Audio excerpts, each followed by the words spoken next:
My dear friend, కొంతమంది తమ పాత స్థితిని మర్చిపోతారు, ఏ స్థితిలో వచ్చారని. కానీ ఒక పదవి, డబ్బులు సంపాదించేసినాక అడ్డంగా ఇంకా నాకు తెడ్డే లేదు, నాకు అడ్డే లేదు అని అనుకుంటారు. నన్ను అడిగిన వాళ్ళు ఎవరు అంటున్నారు. పైన దేవుడు అన్నాడు, ప్రతిదీ రికార్డ్ చేసుకుంటున్నాడు.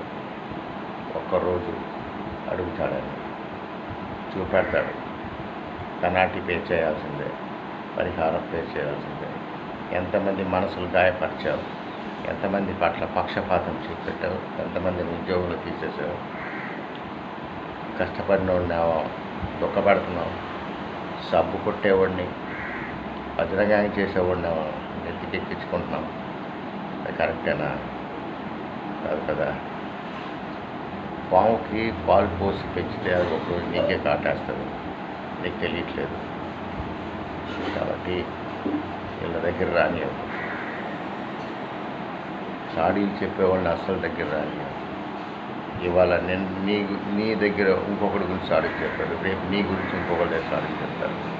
కాబట్టి దయచేసి అలాంటివి మాకు అందరికీ మేలు.